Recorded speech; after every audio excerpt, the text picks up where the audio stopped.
I've recently disembarked an adult-only cruise that definitely has a bad reputation, and before sailing I had some preconceptions about this type of ship because there are certain rumours about adult-only cruises. Some people say they're basically floating spas, others say they're wild late-night party ships, and then there are the other rumours, the ones about pineapples and certain cabin doors being left ever so slightly ajar.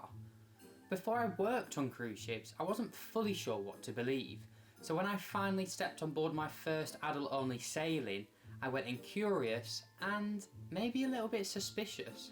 But what I found out surprised me, and not just because of what I saw in the hot tub on night 3, and I'll tell you about that a little bit later. But the truth is, it's not just about no kids on board. It's about how everything else changes, the mood, the pace, no children. But it's not just that, it's the ripple effects. There's no prams, there's no water slides, there's no screaming toddlers during formal night photos. But what I didn't expect was how much the vibe changes. You suddenly realise how many cruise activities are geared towards families. Character meet and greets, glitter tattoos, and when you remove all that, something shifts.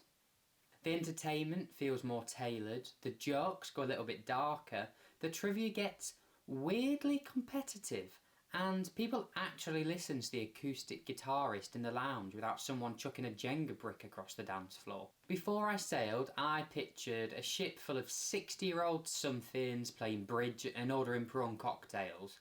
And sure, there is a solid showing of silver-haired cruisers, and they're actually usually the most fun people on the ship, by the way. But I was shocked by how many couples in their 30s and 40s there were on board, especially during shoulder seasons, and a lot of them were their first time cruising as well. Turns out, no kids allowed is a selling point for everyone, from honeymoons to burnt out millennials who just want to sleep past 6 AM and not step on a piece of Lego. And when there are no kids on board, the entertainment team has just a lot more freedom. Think comedians who don't have to censor every other third word. There's late night comedy roasts, and even the dance shows can get a bit steamier. And the audience, they're into it. It's less family fun and more strictly after dark. And speaking of steamy, no one told me about the hot tub situation on board. I'd say it was night 3, I'd just finished a show and thought, oh, I'll have a little solo walk under the stars. Totally harmless, I thought, anyway. Except I hadn't clocked 3 couples in one particular hot tub. Let's just say the bubbles weren't the only thing getting frisky. Moral of the story, just because it's an adult-only cruise doesn't mean everyone's behaving like adults. And if you see 3 couples quietly giggling in one corner and no one moves for about 40 minutes, maybe try a different hot tub. On a family cruise, formal nights often become get a nice photo and then rush to feed the hangry toddler. But on an adult-only cruise ship, it feels like an event. People are dressing up, there's champagne flowing, couples slow dance, and you actually have time to get that good lighting selfie. I'd say it's one of the few times I've seen nearly the entire ship commit to glamour, and it's not just for the Instagram. And here's a little quick win, but it's definitely a big one. The spa is amazing. There's no teens sneaking in, there's no kids begging for flip-flops in the middle of your back massage.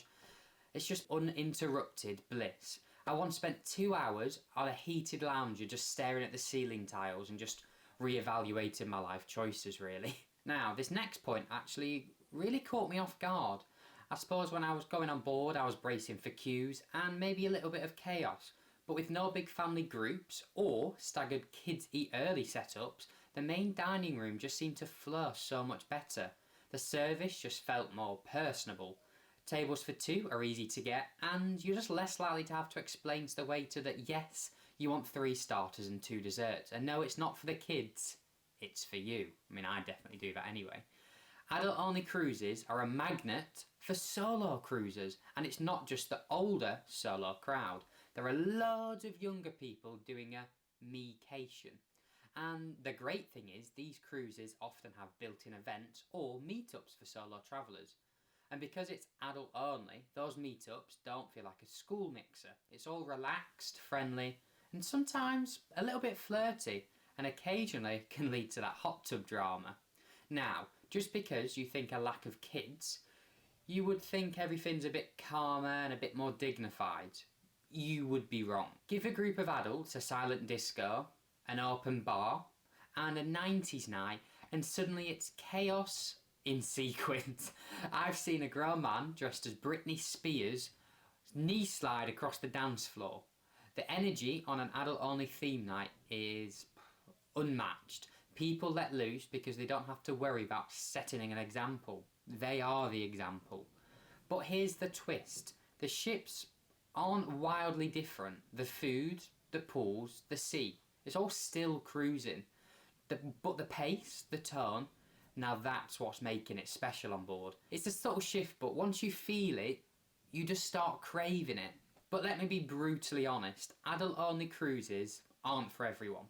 If you love the energy of big family holidays or travelling with your own kids, or your grandkids, or even just seeing little ones experience the magic of cruising, you might miss that.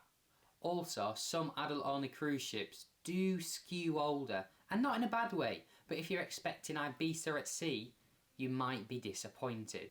That being said, if you're after good food, proper entertainment, and zero chance of being cannonballed by an 11-year-old in the hot tub, you're golden. Looking back, my first adult-only cruise taught me a lot, mainly that peace and quiet on a ship, it's weirdly attractive. Like, once you've had a cocktail without being splashed by a pool noodle, you don't want to go back, if you get what I mean. But would I only sail adult-only cruises again forever? Not quite. But as much as I've learned from what I want from a cruise, I've also learnt what can go wrong before you even step on board. Or you just want to avoid one of the worst feelings imaginable, you want to watch this video here.